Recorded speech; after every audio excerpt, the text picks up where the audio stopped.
നിങ്ങളുടെ ഇഷ്ട പരമ്പരകൾ എക്സ്ക്ലൂസീവായി സൺ നെക്സ്റ്റ് ആപ്പിലൂടെ തികച്ചും ഫ്രീ ആയി ഇപ്പോഴേ ആപ്പ് ഡൗൺലോഡ് ചെയ്യൂ. അങ്ങനെ സംഭവിച്ചിട്ടുള്ളത്. ഇത്തവണ അങ്ങനെ സംഭവിക്കില്ല. അവൾക്ക് രക്ഷപ്പെടാൻ സാധിക്കില്ല. അവളുടെ ഒരു IPS മോഹം ഇനി ഒരിക്കൽ കൂടി അവൾ അത് ആഗ്രഹിക്കരുത്. ആ CA സാമുവലിനെ നമുക്ക് വിശ്വസിക്കാമല്ലോ അല്ലേ? 100% വിശ്വസിക്കാം. ഒരു വാക്ക് പറഞ്ഞാൽ CA സാമുവൽ അത് നടത്തിയിരിക്കും.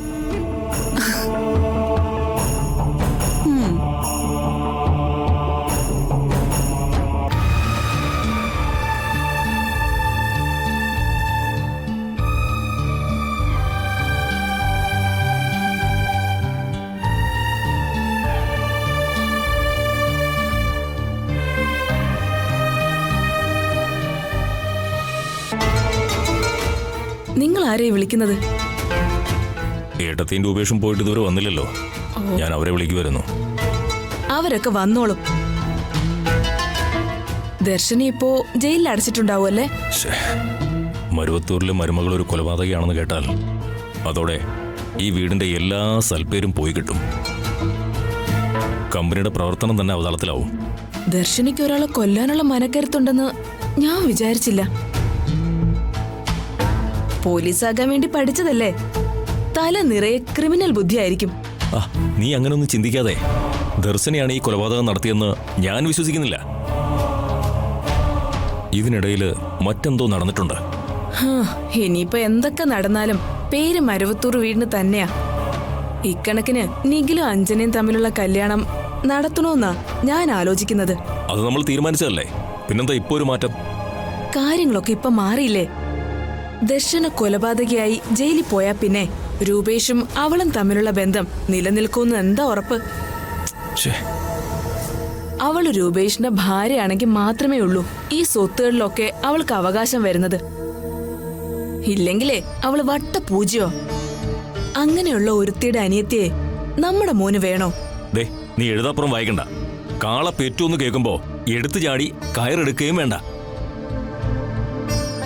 കേസിൽ പ്രതിയായെന്ന് കരുതി കുറ്റം ചെയ്തത് ദർശനയാകണമെന്നില്ല. അത് കൊള്ളാം.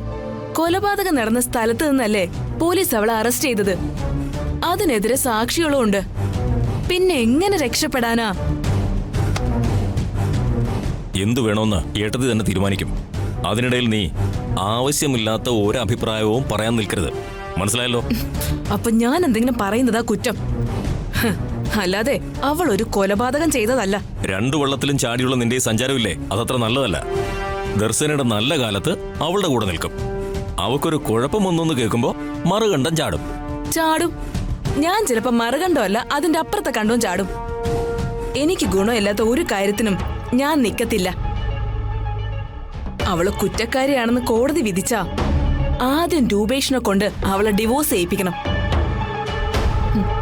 എന്നിട്ട് നമ്മുടെ ബന്ധത്തിലുള്ള ഏതെങ്കിലും ഒരു പെൺകുട്ടിയെ കൊണ്ട് അവനെ വിവാഹം കഴിപ്പിക്കണം. പറഞ്ഞ നന്നാവത്തില്ലെങ്കിൽ പിന്നെ നീ തല്ലിയാലും നന്നാവില്ല. അല്ലെങ്കിൽ നിന്റെ മുഖം ഉടച്ച് ഞാൻ ഇപ്പൊ തന്നെ ഒന്ന് തന്നേനെ. ഇനി ഇതുപോലെയുള്ള മണ്ടത്തരങ്ങൾ എഴുന്നള്ളിച്ചുകൊണ്ട് നീ എന്റെ മുന്നിൽ വന്നു പോകരുത്. മരുവത്തൂരിലെ കാര്യങ്ങൾ തീരുമാനിക്കുന്നത് ഏട്ടത്തിയാ. ഏട്ടത്തി തീരുമാനിക്കുന്നതിനപ്പുറം ഇവിടെ ഒന്നുമില്ല. ജയിലിലല്ല, തൂക്കുമരത്തിൽ വരെ പോയാലും ഏട്ടത്തി ദർശനയെ കൈവിടില്ല. അതെനിക്ക് നല്ല ഉറപ്പുണ്ട്. വായിലെ നാക്ക് മര്യാദയ്ക്ക് അടക്കി വെച്ചോളണം. മനസ്സിലായല്ലോ?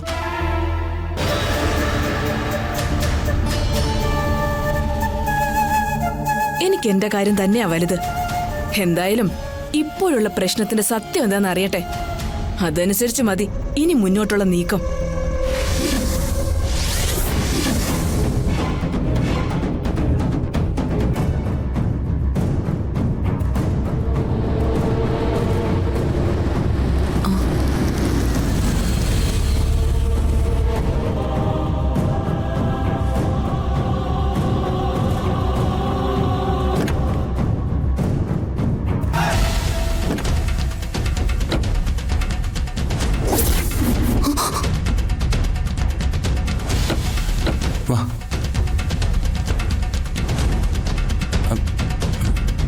മോളകത്തേക്കില്ല.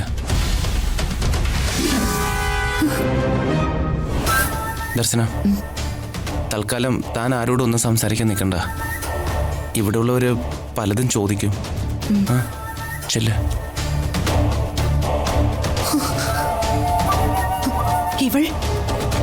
ഇവളെങ്ങനെ രക്ഷപ്പെട്ടു? മോളെ ദർശനേ, അപ്പച്ചി മോളെ ഇപ്പൊ ദർശനോട് ഒന്നും ചോദിക്കല്ലേ. നല്ല ക്ഷീണമുണ്ട്. ദർശനം ഒന്ന് വിശ്രമിക്കട്ടെ. വാ, ചെല്ല്. പോവാം.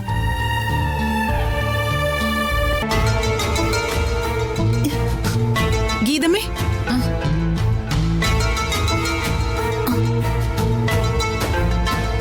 ചേച്ചി ദർശന എന്താ പറഞ്ഞേ? അവൾ എങ്ങനെ രക്ഷപ്പെട്ടു? അതൊന്നും എന്നോട് പറഞ്ഞില്ല. അപ്പോ ചേച്ചി എവിടെ? അതും എനിക്കറിയില്ല. ദർശനയ്ക്ക് നല്ല ക്ഷീണമുണ്ട്, അതുകൊണ്ടൊന്നും പറഞ്ഞില്ല. പിന്നെ സംസാരിക്കാന്ന് രൂപേഷും പറഞ്ഞു. എന്തായാലും ദർശനമോളെ രക്ഷപ്പെട്ടല്ലോ. എന്റെ ഭഗവതി, നീ രക്ഷിച്ചു.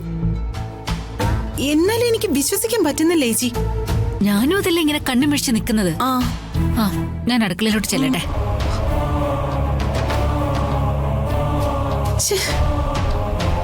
എന്നാൽ ഇവളിതെങ്ങനെ രക്ഷപ്പെട്ടു? അപ്പൊ പവിയേട്ടൻ ഇതൊന്നും അറിഞ്ഞില്ലേ? സ്ട്രോങ് ആണെന്നാണല്ലോ പവിയേട്ടൻ പറഞ്ഞ്. പിന്നെ ഇതെന്ത് പറ്റി?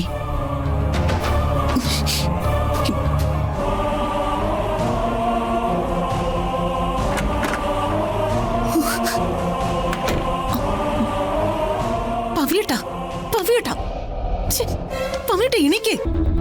പവിയേട്ടാ, പവിയേട്ടാ, പവിയേട്ടാ, പവിയേട്ടാ ഒന്ന് എണീക്ക്. ഉള്ളത് മുഴുവൻ വലിച്ചു കയറ്റി. ഇന്നിനി ഉണരുമെന്ന് എനിക്ക് തോന്നുന്നില്ല. എന്റെ ഈശ്വര, എന്നാൽ ഇക്കാര്യം പവിയേട്ടനോട് പറയാതെ ഞാൻ എങ്ങനെ ഉറങ്ങും? പവിയേട്ടാ, പവിയേട്ടാ, ദേ ആ ദർശന തിരിച്ചു വന്നു. അവള് ജയിലിൽ പോയ സന്തോഷത്തിന് കുറച്ച് ഫിറ്റായിട്ട് കിടക്ക. പക്ഷേ അവള് രക്ഷപ്പെട്ട് തിരിച്ചു വന്നു. എന്റെ പൊന്നു പവിയേട്ടാ ഒന്ന് എഴുന്നേക്ക്. പവിയേട്ടാ, പവിയേട്ടാ, പവിയേട്ടാ എഴുന്നേക്ക്. പവിയേട്ടാ എഴുന്നേക്ക്.